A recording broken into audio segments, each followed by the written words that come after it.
Red Jain தயாரிப்பில் கிருத்திகா உதயநிதி இயக்கத்தில் ஜெயம் ரவி நித்யா மேனன் நடிக்கும் காதலிக்க நேரமில்லை இன்று முதல்.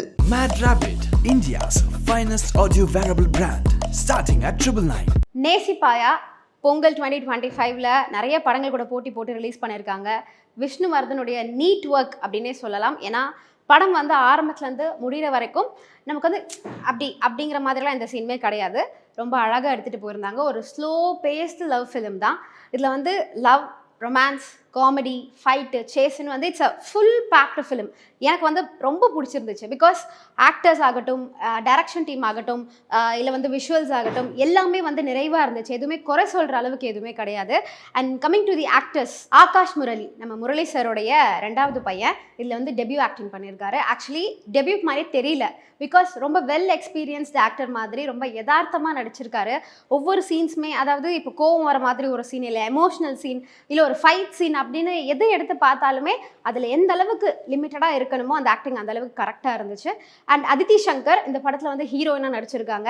நம்ம எல்லாருக்குமே தெரியும் அதித்தியை வந்துட்டு வேறு வேரியேஷன் நம்ம பார்த்து ரசிச்சிருக்கோம். அண்ட் இந்த படத்துலையுமே ஒரு க்யூட்டான குட்டி கேர்ள், ரொம்ப ஜாலியான ஒரு ஹாப்பி கேர்ள், திடீர்னு ஒரு விஷயம் நடக்குது, அந்த சம்பவத்தில் மாட்டிக்கிட்டு என்ன பண்ணுவாங்க, அந்த மாதிரி ஒரு வேரியேஷன் தான் கொடுத்துருக்காங்க. அண்ட் கண்டிப்பாக இதில் இன்னொரு ஸ்பெஷல் மென்ஷன் பண்ணியே ஆகணும். ஃப்ரெண்டு ரோலாக வந்து ஒருத்தர் வந்திருக்காருங்க, விக்ரம். அன்எக்ஸ்பெக்டட்லி அவருடைய ரோல் வந்து பயங்கர ப்ளஸ்ஸாக அமைஞ்சிருக்கு இந்த படத்துக்கு. பிகாஸ் நம்ம அவர் வந்து ஒரு சில படங்களை பார்த்துருக்கோம், பட் அவ்வளோ பெரிய ஸ்பேஸ் கிடச்சிருக்கான்னு தெரில. இந்த படத்தில் வந்து த்ரூ த ஃபிலிம் அவர் வராரு. அண்ட் அங்கங்கே வந்து காமெடி கவுண்டர் போடுறாரு பாருங்க. பர்ஃபெக்ட் டைமிங், சூப்பராக இருந்துச்சு. அவருக்குள்ளே இப்பேற்பட்ட ஒரு ஆக்டர் இருக்காங்கிறது இந்த படத்தை பார்த்ததுக்கப்புறம் தான் தெரிஞ்சுக்க முடிஞ்சுது.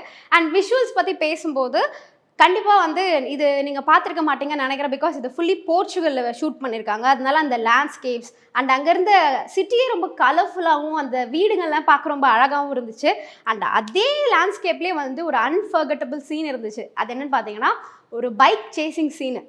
எப்பயுமே விஷ்ணுவர்தன் சாருடைய படங்கள்னு எடுத்துக்கிட்டாலே அந்த ஆக்ஷனு, சேசிங் அது வந்து ஃபுல்ஃபில்டாக கொடுத்துருப்பார் இல்லையா, அதே மாதிரி இதுலேயும் இருக்குது. ஒரு கார் பைக் சேசிங் சீன் வந்து பர்ஃபெக்டாக இருந்துச்சு. பார்க்குறதுக்கே ரொம்ப நெயில் பைட்டிங்காக இருந்துச்சு. அண்ட் அந்த லேண்ட்ஸ்கேப்ஸில் வந்துட்டு இந்த மாதிரி ஒரு சேசிங் சீன் நம்ம வந்து இந்தியன் ஃபிலிம்ஸில் பார்த்துருக்கோம். அதாவது இப்போ சென்னையில் ஒரு சேசிங், இல்லை டெல்லியில் ஒரு சேசிங், இந்த மாதிரி இங்கே பார்த்துருக்கோம் இல்லையா. பட் இது வந்து ஃபாரின் கண்ட்ரினால அந்த லேண்ட்ஸ்கேப்ஸில் இந்த சேசிங் சீன் வந்து ரொம்பவே டிஃப்ரெண்ட்டாக இருந்துச்சு. அண்ட் இது எல்லாத்துக்குமே ஒரு ஹைலைட் அப்படின்னா அது வந்து நம்ம யுவன் சாரோட மியூசிக். என்டையர் ஃபிலிம் இது வந்து ஒரு லவ் ஃபிலிம் அப்படிங்கிறனால ஸ்டார்டிங்லேருந்து அவங்களுடைய ப்ரப்போசல் சீன் ஆகட்டும், இல்லை அதுக்கப்புறம் வந்து அந்த லவ் சாங் ஆகட்டும், அவங்க பிரிஞ்சதுக்கப்புறம் வர லவ் ஃபெயிலியர் சாங் ஆகட்டும், திரும்பி பேட்சப் ஆனதுக்கப்புறம் வர அந்த இன்னொரு லவ் சாங் ஆகட்டும், எல்லாமே ரொம்ப பியூட்டிஃபுல்லாக இருந்துச்சு. அங்கங்கே வந்து யுவன் சாரோட வாய்ஸ் கேட்கும்போது அந்த ஒரு ஹிட் டிஃப்ரெண்ட்லின்னு சொல்லுவாங்கள்ல, அந்த மாதிரி தான் இருந்துச்சு. பிளாட் பற்றி பேசி ஆகணும். இது வந்து ஒரு ஸ்டோரி லைன்னு பார்த்தா லவ் ஃபிலிம் தான். ஒரு லவ், ராம்-காம் எல்லாம் கலந்த மாதிரி ஒரு அழகான ஃபிலிம். பட் அந்த லவ்க்குள்ளே என்னென்னலாம் நடக்குது அப்படிங்கிறது ரொம்ப டிஃப்ரெண்ட்டாக, ரொம்ப டீட்டெயிலிங்காக காமிச்சிருந்தாங்க. நாங்கள் நினச்சோம் என்ன வந்து ப்ரப்போஸ் பண்ணுறாரு, பிரியிறாங்க, திரும்பி சேர போகிறாங்க, இந்த மாதிரி ஒரு ஜென்ரலான ஸ்டோரி லைன் நினச்சோம். பட் அப்படி கிடையாது. அதுக்குள்ளே டிஃப்ரெண்ட்டான கான்செப்ட்ஸ் கொண்டு வந்திருந்தாங்க. எங்கெங்கேயோ போச்சு கதையெல்லாம், அதெல்லாம் ரொம்பவே யூனிக்காக இருந்துச்சு. அண்ட் ஆக்டர்ஸ் பற்றி பேசும்போது நான் ஒரு விஷயத்தை மிஸ் பண்ணிட்டேன். இந்த படத்தில் இன்னொரு ஹீரோயின் இருக்காங்க அப்படின்னு கூட சொல்லலாம். நீங்கள் நினைக்கிற மாதிரி வேறு யாரோலாம் கிடையாது, குஷ்பு மேம் தான். ரொம்ப பியூட்டிஃபுல்லாக இருந்தாங்க. அவங்களுக்கான ஸ்க்ரீன் ஸ்பேஸை அப்படி யூட்டிலைஸ் பண்ணாங்க. பிகாஸ் இப்போ ஜென்ரலாக வந்துட்டு பழைய ஆக்டர்ஸ் கூப்பிட்டு என்ன பண்ணுவாங்க, இப்போ இருக்க சினிமாவில் வந்து ஒரு அம்மா கேரக்டர், தங்கச்சி கேரக்டர்னு சொல்லி சின்ன ரோல் கொடுப்பாங்க. அவங்க அந்த ஜஸ்ட் அப்பியரன்ஸ்க்காக வருவாங்க போவாங்க. பட் இதில் Khushbu ma'am has done a fantastic job தான் சொல்லணும். ஏன்னா அவங்க வர அந்த சீன் வந்து ரொம்ப இம்பாக்டிங்காக இருந்துச்சு. ஏதாவது ஒரு சின்ன சீன் தான் வருவாங்க, பட் இவங்க வந்துட்டாங்களே அப்படிங்கிற மாதிரி தான் இருந்துச்சு. சரத்குமார் சார் அண்ட் குஷ்பு மேமுடைய பேர் வந்து அமேசிங்காக இருந்துச்சு. அண்ட் இவங்களை தாண்டி இன்னொரு ஆக்டர் இருக்காரு. நீங்கள் எல்லாம் வந்து இவர் அந்த எந்த பெண்ணிலும் அந்த சாங்ல பார்த்துருப்பீங்கல்ல, வரதராஜன் அப்படின்னு ஒரு கேரக்டர் பண்ணியிருக்காரு நம்ம ராஜா சார். ஸோ அவருமே I think after a long gap இந்த படத்தில் நடிச்சிருக்காரு. ஒரு சஸ்பெக்ட்ஃபுல்லான ஒரு கேரக்டர் பண்ணியிருந்தாரு. நாங்கள் நினச்சோம் இவர் தான் வில்லன் போச்சு அப்படின்னு நாங்கள் நினச்சோம்.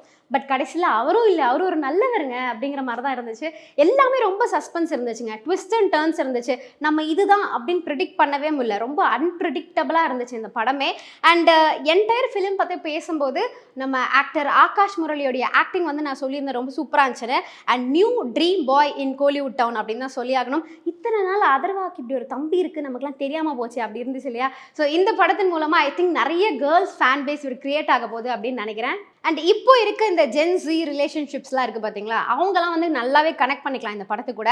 பிகாஸ் இப்போ வந்து ஒரு 80s 90s ஆடியன்ஸ்னால் இந்த படத்தை பார்க்கும்போது இப்படிலாம் ஒரு விஷயம் இருக்கா அப்படின்னு நினைப்பாங்க. பட் இப்போ இருக்க யங் ஆடியன்ஸ்க்கு கண்டிப்பாக இந்த படம் நல்லாவே கனெக்ட் ஆகும் அப்படின்னு நினைக்கிறேன். ஏன்னா through out the film like எப்படி சொல்கிறது, ஒரு லவ் வந்து ஒரு லிவ் இன் லவ்வாக இருக்குது. அந்த லிவ் இன்ல இருக்கும்போது என்ன சண்டை வருது, அவங்களுக்குள்ள வந்து இந்த சேட்டிங் டெக்ஸ்டிங் காலிங்குள்ளெல்லாம் வந்து என்ன மாதிரி பிரச்சனை வருது, இந்த மாதிரி இந்த ஜென்ரேஷனுடைய லவ் எப்படி இருக்கும் அப்படிங்கிறது தான் விஷ்ணுவர்தன் ரொம்ப நீட்டாக எடுத்து காமிச்சிருக்காரு. அண்ட் இந்த படத்தில் வந்து நிறைய டிஃப்ரெண்ட் கேரக்டர்ஸ் வராங்க. அந்த கேரக்டருக்கு இப்படி ஒரு ஃபேஸ் தான் இருக்கணும் அப்படிங்கிற மாதிரி ரொம்ப பர்ஃபெக்டாக இருக்குது. கேஸ்டிங் பற்றி சொல்லி ஆகணும், இட்ஸ் நைஸ். 10 out of 10 கொடுக்கலாம் கேஸ்டிங்க்கு. அண்ட் ஒரே ஒரு சின்ன விஷயம் தான், அதித்தி சங்கர் வந்து எமோஷனல் சீன்ஸ் ஏதாவது பண்ணுறாங்க அப்படின்னா லைக் ஒரு பெரிய விஷயம் ரிவீல் பண்ணுறாங்க, அதை கேட்டு அவங்க ரியாக்ட் பண்ணுறாங்க அப்படிங்கும்போது ஆஸ் அ ஆடியன்ஸ் கொஞ்சம் எனக்கு கனெக்ட் பண்ணிக்க முடியல. அவங்களுடைய அந்த ரியாக்ஷன் வந்து அவ்வளோ இம்பாக்ட்ஃபுல்லாக இல்லையோ அப்படின்னு எனக்கு ஃபீல் ஆச்சு. படத்தில் வந்து ஹீரோயின் என்னவோ ஆகாஷ் முரளி சார் அண்ட் வந்து அதித்தி மேம் தான். பட் இதையும் தாண்டி இன்னொருத்தர் வராங்க, நிறைய ஸ்க்ரீன் ஸ்பேஸ் எடுத்துக்கிறாங்க. அதுவும் வந்து ஆகாஷ் முரளி சார் கூட நல்ல காம்பினேஷன் சீன்ஸ்லாம் வந்து சூப்பராக பெர்ஃபார்ம் பண்ணாங்க. அவங்க தான் கல்கி வந்து நம்ம எல்லாருமே தெரியும், ஆல்ரெடி நம்ம வந்து வெப் சீரிஸில் பார்த்துருக்கோம் அண்ட் நிறைய பாலிவுட் ஃபிலிம்ஸில் பார்த்துருக்கோம். பட் ஃபர்ஸ்ட் டைம் வந்துட்டு ஒரு கோலிவுட் ஃபிலிமில் அவங்க பேசுகிற அந்த தமிழ் ஆகட்டும், அவங்களுடைய அந்த அப்பியரன்ஸ் ஆகட்டும் அண்ட் அவங்களுடைய ஆக்டிங் ஆகட்டும், எவ்ரி திங் வாஸ் பர்ஃபெக்ட். எனக்கு வந்து ஐயோ இவங்களுக்கு வந்து இந்த அளவுக்கு தமிழ் தெரியாது, எந்த அளவுக்கு கனெக்ட் பண்ணிக்க முடியும் அப்படின்னு நான் நினச்சேன். பட் யூனோ அவங்க சொல்கிற அந்த டயலாக் டெலிவரிஸ் வந்து பர்ஃபெக்டாக இருந்துச்சு. இந்த படத்துக்கு வந்து காமெடியன்ஸ் இருக்காங்க, பட் ஸ்டில் இவங்க சொல்கிற டயலாக்ஸ் கூட நமக்கு அங்கங்கே சிரிப்பு வர மாதிரி ரொம்ப பர்ஃபெக்டாக பண்ணியிருந்தாங்க. இவங்க வந்து இன்வெஸ்டிகேட் பண்ணுற மாதிரி ஒரு கேரக்டரில் இருக்காங்க, பட் வந்து ஒரு நெயில் பைட்டிங் இன்வெஸ்டிகேஷன் அப்படிலாம் இல்லாமல் just sit and relax film மாதிரி நிறைய ஃப்ளோஸ் மாறிட்டே இருக்கும் படத்தில். பட் ஸ்டில் நீங்கள் வந்து ஜஸ்ட் பார்த்து அப்படியே வந்து என்ஜாய் பண்ணுற ஒரு ஃபிலிமாக தான் இருக்குது. இந்த பொங்கலுக்கு வந்து நீங்கள் உங்கள் கேர்ள் ஃப்ரெண்டோ இல்லை பாய் ஃப்ரெண்டையோ கூட்டிகிட்டு ஒரு நல்ல படத்துக்கு போகணும் அப்படின்னு நினச்சிங்கன்னா நேசிப்பாயா இஸ் அ குட் ஃபிலிம். ஆரம்பத்தில் இருந்து அப்படியே கொஞ்சம் ஸ்லோ பேஸ்டாக தான் எடுத்துகிட்டு போயிருந்தாங்க. ஏன்னா அது ஒரு லவ் ஃபிலிம் அப்படிங்கிறனால 2 கேரக்டரைசேஷனை நமக்குள்ளே கொண்டு வரணும் இல்லையா, அது ரொம்ப கஷ்டம். ஸோ ஆடியன்ஸ்குள்ளே அந்த கேரக்டரைசேஷனை கொடுக்கறதுக்காக ஸ்லோ பேஸ்டு ஃபிலிமாக எடுத்துகிட்டு போனாங்க. அண்ட் அவங்களுக்குள்ள என்னென்ன நடக்குது அப்படிங்கிறத ஃபர்ஸ்ட் ஆஃபில் கொடுத்துருந்தாங்க. செகண்ட் ஆஃப் கொஞ்சம் விறுவிறுன்னு எடுத்துகிட்டு போனாங்க. அண்ட் கிளைமேக்ஸ் பற்றி சொல்லியே ஆகணும், சரியான ட்விஸ்ட்டு. சத்தியமாக நீங்கள் யாருமே ப்ரிடிக்ட் பண்ண மாட்டீங்க, ட்ரஸ்ட் மீ. நான் நினச்சேன் இவரை தூக்கிட்டா முடிஞ்சிச்சு அப்படின்னு நினச்சேன். பட் அது இல்லை, அவர் தூக்குனதுக்கு அப்புறமும் கதை இருக்குது. அது பயங்கர அன்பிரடிக்டபிளாக இருந்துச்சு. ஏன்னா படம் ஃபுல்லாக ட்விஸ்ட் அண்ட் டர்ன்ஸ் இருந்துச்சு, ஆனால் கிளைமேக்ஸில் பயங்கர ட்விஸ்ட்டு.